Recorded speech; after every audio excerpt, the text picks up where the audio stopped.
Wait. Before you click away, comment down below what I could have done to get you to stick around. And if you are sticking around anyway, I appreciate it. And here's episode 5 of my Swordhaven playthrough. Okay. We haven't talked to this person yet. Excuse me, but Mom doesn't let me talk to strangers. Okay, what chest? Both. The chest is right around the corner, and I'm assuming getting into the town is right around the corner. Oh, you guys should not keep all your valuables in a chest just sitting out. Let's go pick up this picnic basket, a fish, and some smakovka. I wonder if I can take that back to that monk back on the beach. Like I said before, the bridges seem to be the separation points. So I think for now, at least, I want to avoid those. Kind of surprised we lost our character so quickly. Or not our character, our companion. I mean, what? If I hadn't gone into that cave, it would have literally just been one battle against one enemy. I guess maybe that's enough to teach you the mechanics, but not much else.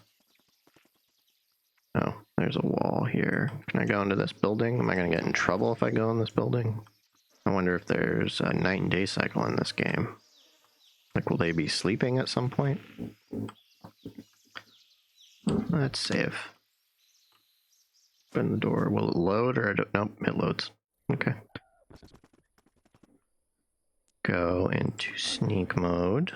Let's rob them blind. Oh, nope. First, let's lockpick.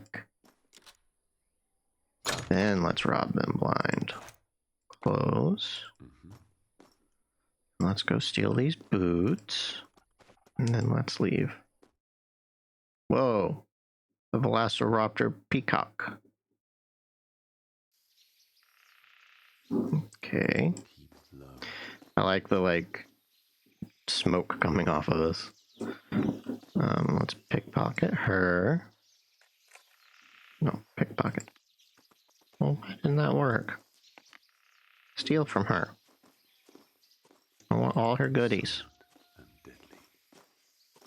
Maybe she doesn't have anything, and I don't feel comfortable stealing from children.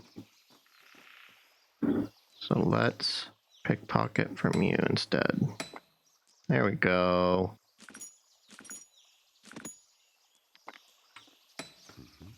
Well, let's try one more time to pickpocket this lady. Oh, there we go.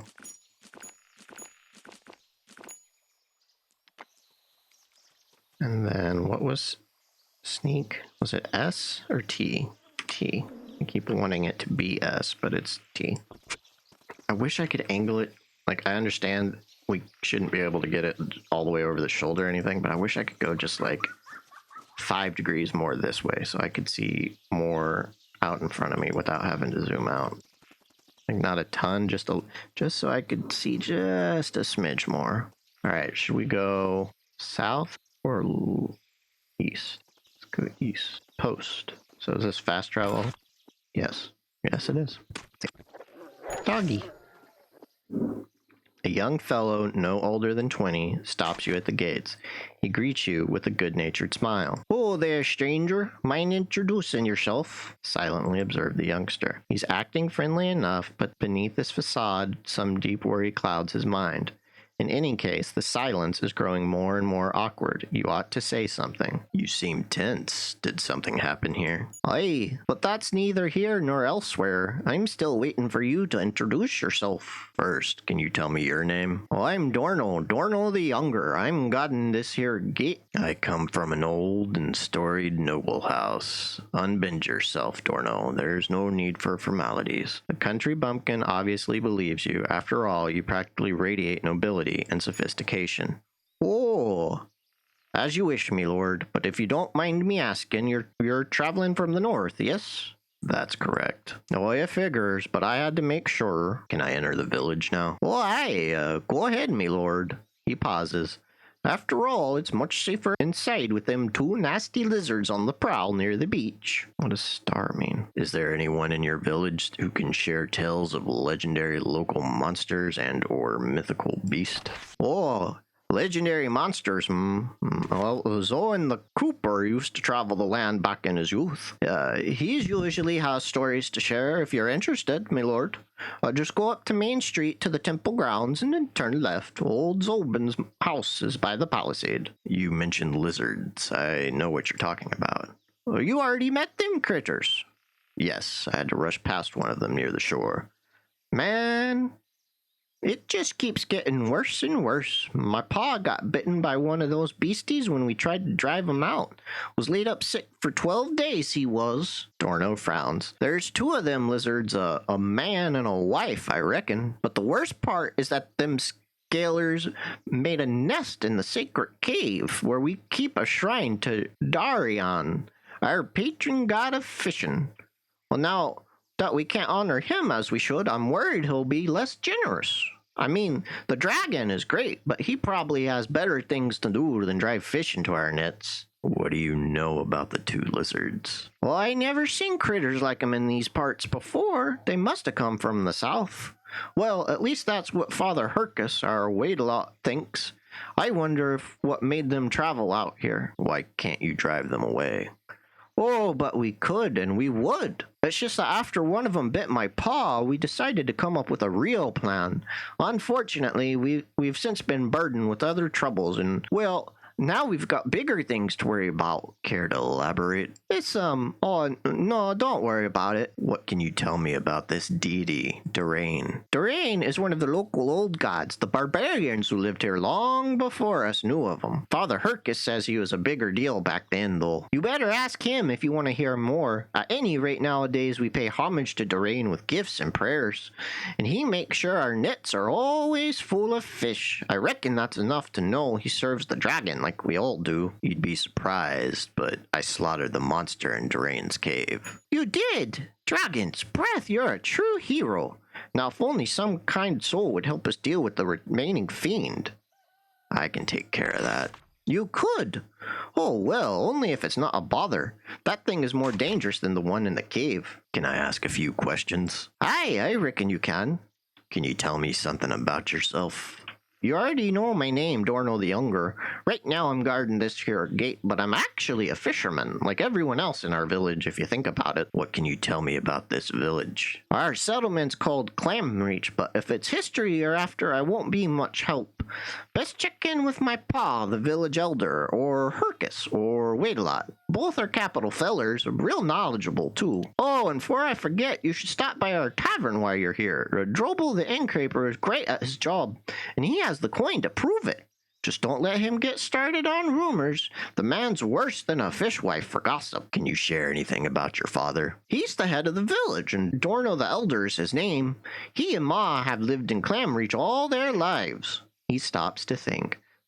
That's about it. I mean, it's bad manners to speak about your parents behind their backs. What can you tell me about Hercus the Wait-a-lot? Father Hercus and his family were sent to us from Swordhaven some many years ago. Anyway, he's mighty wise, knows all about the ancient rituals, the gods and such like. A small smile flickers on the lad's face when he recalls the Wait-a-lot's family. I saw you smile there for a moment when you mentioned the man's family. Oh, you're a keen eye, sir. It's the Wait-a-lot's daughter, Agna. Why, she's the most fetching lass in miles. I can hardly stop myself smiling whenever I think of her. Too bad she doesn't like me in the same way. At least, I don't think so. I can talk to her if you want. Oh, no. You ought to forget I even mentioned that sort of nonsense. Care to tell me something about Dorbel the Innkeeper? Oh, he's a smart feller. Our village ain't that popular with travelers, but he still manages to keep his alehouse afloat. Even lets us use his bathhouse for free. Folks say he has friends in Swordhaven, merchants and such. What can you tell me about Hercus the Wait-a-lot? Well, Father Hercus was sent from Swordhaven to replace our previous Wait-a-lot. I don't know what that word means, but I'm guessing it's some kind of preacher. But I don't think he was born there. Maybe he's from the Empire? Anyway, he's mighty wise. Got it. Now, another question. Well, as you wish. Have you heard any rumors? Well, folks say there's a war brewing for the lordlings of the north and the high Wait-a-lot of Swordhaven. Disputes over the mines where they dig for magic ore. The lordlings want it all for themselves or something like that. I don't know, really. Anyways, well, never seen one myself, but the last barbarian war ended around the time I was born. And Pa and Ma don't like talking about those times. Got it. Now, let's discuss something else. Oh, aye, that's fine by me. Can you point me in the direction of Swordhaven? Oh, sure thing. He gestures for your map. It's, here it is. Much obliged. Well, time for me to hit the road. We'll see you later. What direction do we go first? Well, we've got some stuff. We've got Westgate. Oh, that's behind us. It's not helpful for me. Oh, let's go left. Pretend we're reading. Left to right. Oh, Piggy. What's up, Piggy? Why are you guys so sleepy? Here's a person I can talk to. Zuva, the peasant, is whittling a long piece of wood without taking his eyes off his carving knife. He smirks. You look like someone fresh off the boat. I'm Zuva, the fisher, and I doubt you have any business with me. Who knows? Is that a fishing pole you're crafting? Nay, I do fishing with a net. This, he looks at the stick, this is just a pastime of mine. Oh, tell me more. What more is there to tell? This thing I'm whittling here is going to be a bow one day, that's it. A useful pursuit. Why a bow, though? Got a soft spot for 'em, don't know why. And crossbows, do you ever make those? Well, nay, those things have mechanisms and such. Way too much going on for my simple taste. Your bows any good? Not a soul I sold 'em to came back whining. I can't remember anyone singing my praises neither. He shrugs. Guess that makes 'em adequate? Do you sell your crafts? If I made 'em, aye, why not? A few spare dinars never hurt nobody. Got it. Zuva loudly clears his throat and spits to one side. Any chance you'd be willing to give me a discount? All right, but not a big one, you hear? How'd you know I wasn't a local? Well, it's pretty obvious. He looks you over more closely this time. You're from the Bleemin' Empire, right? Last time I checked, Nova Draconia was part of the Blimmin' Empire. Oh, and some dusty old legal scrolls, probably. In the actual world, forget about it. Doesn't sound like you have much love for the mainland.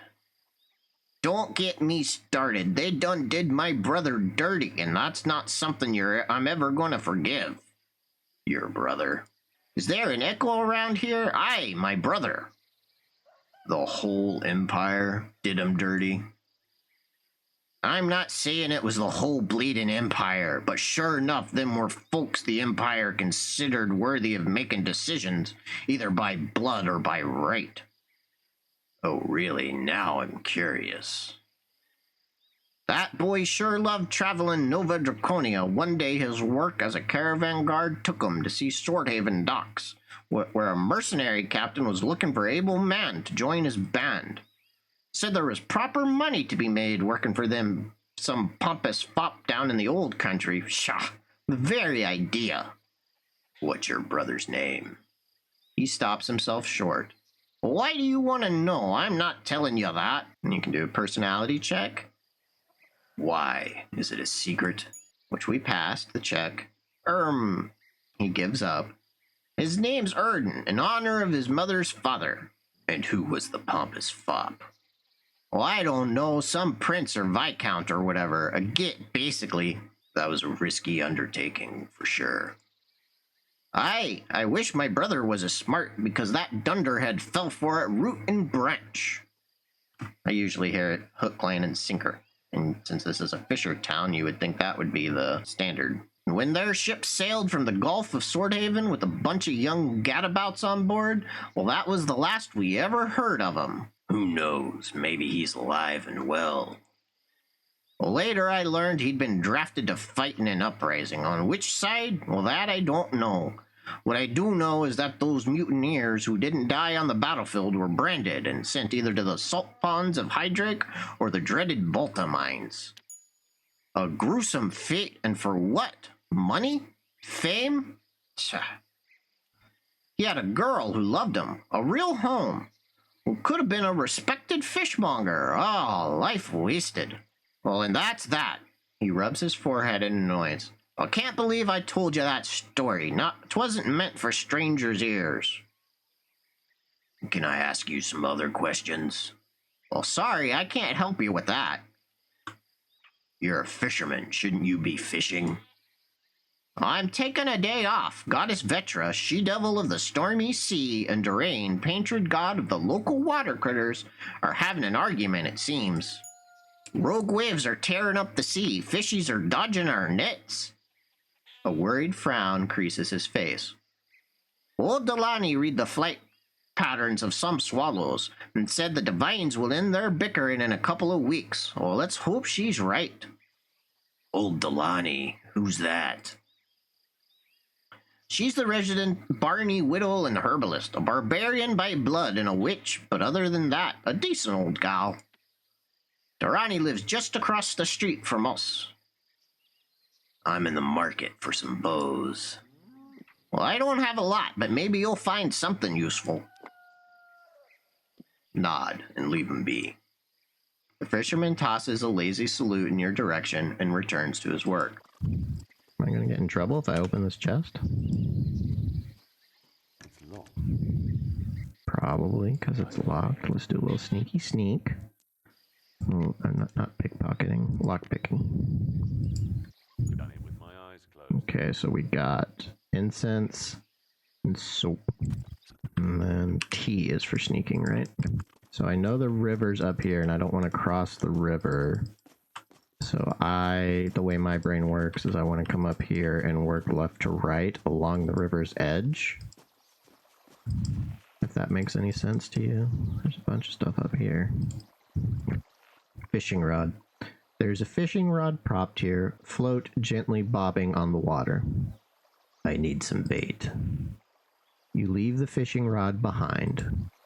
Angler. The bewhiskered fisherman bows in greeting and asks in a low voice, "'Tis a lovely day for fishing, eh, matey?" Yes, it is. The fellow nods and glances back at the gently flowing river. Why are you fishing here, of all places? He straightens his back and plants his hands on hips. Well, it's a good angling spot.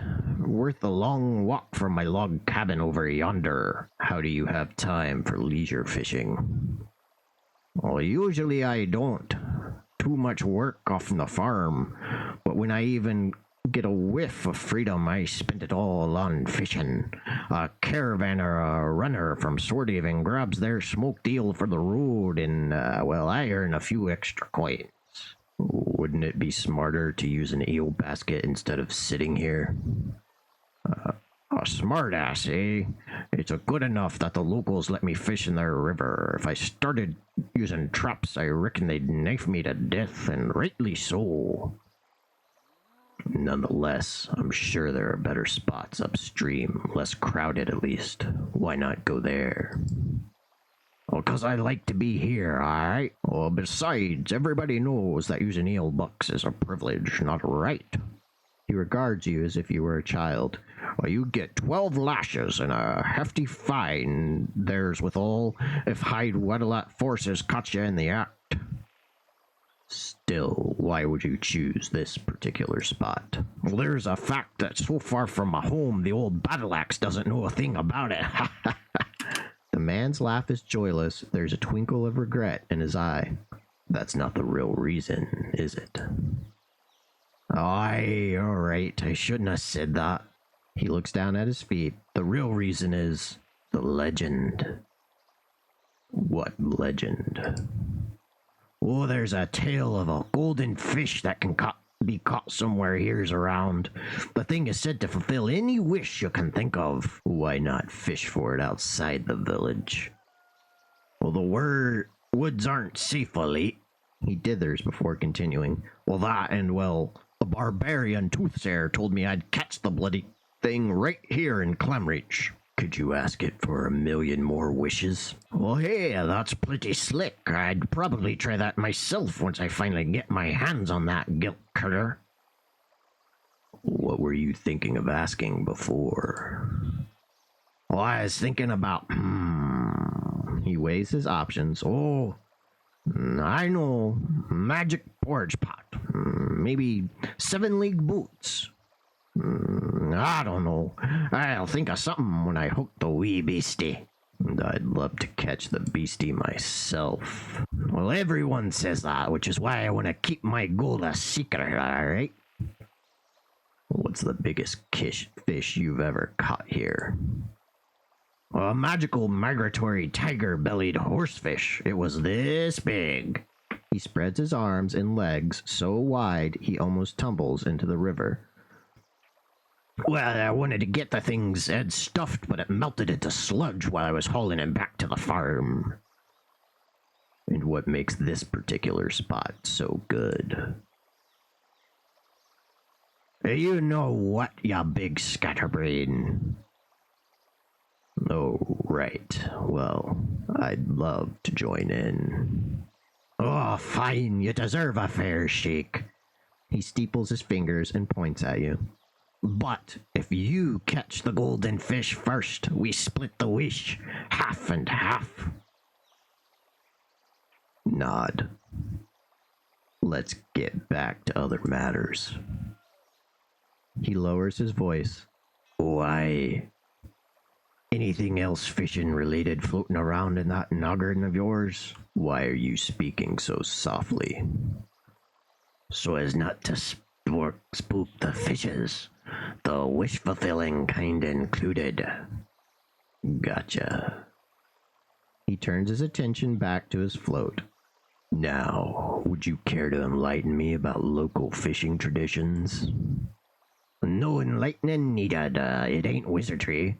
Get yourself a rod and some bait and you're set. But if you catch the magic fish, you have to share it with me. Got it? Will any worm suffice for the local fish? Ha! Worms. Won't catch anything worth catching, matey. Not in these waters. Here we use moth bait.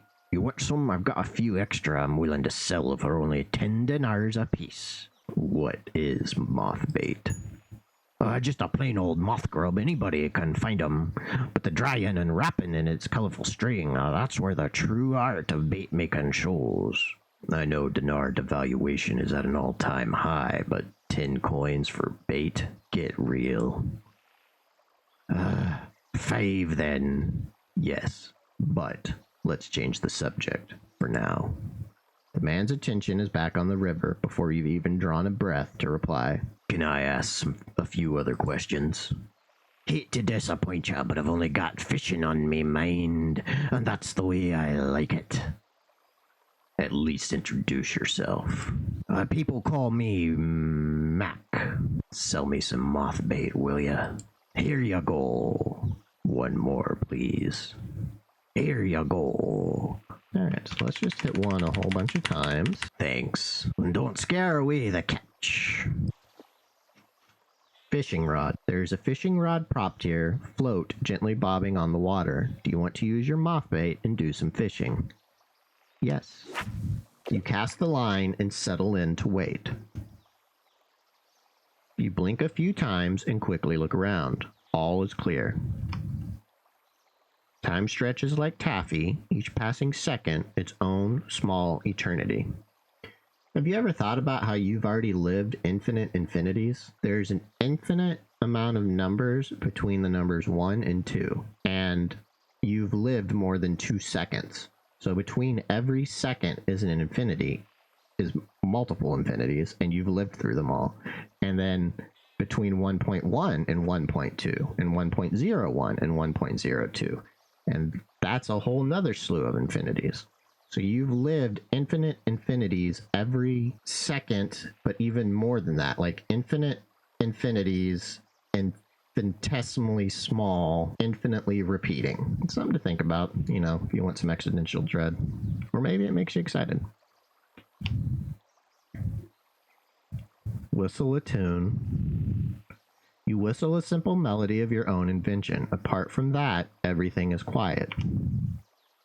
A bite. Something tugs on the line, and you grip the pole tightly. You pulled too fast and the fish slipped away. However, you do still have your bait. Try again. Give the rod a pull this time. Give the rod a pull again. Darn it. Seems the crafty fish slipped off the hook, taking the bait along. My puppy dog just turned off the lights on accident because they're plugged into an extension cord.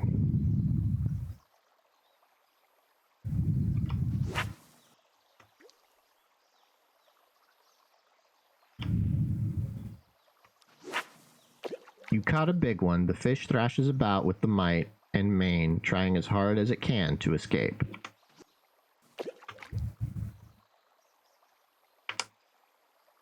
The spirits either don't hear you or simply aren't interested in your whining. As you retrieve the line, the fish slips away, but just as you're about to cast again, you notice escapee left something on your hook. It's a small ring. Giving your find a quick polish, you're rewarded with the unmistakable glimmer of gold. You cheerfully haul back the line, only to sigh in dismay. Your catch is a grubby old boot. At least you've still got the bait. Though you sense a small weight, there isn't any struggle or resistance. Retrieving the line, your suspicions are confirmed. It's no fish, but an intriguing silver key. Now all you need is the lock that goes with it. You've landed a plump fish that will make a great meal once it's been salted and cured. So we've caught fish, a boot, a ring, and a key so far. I'm sure this is just the most riveting of content for you guys. Yeah, I don't want to bore you guys to death, so I'm gonna head out.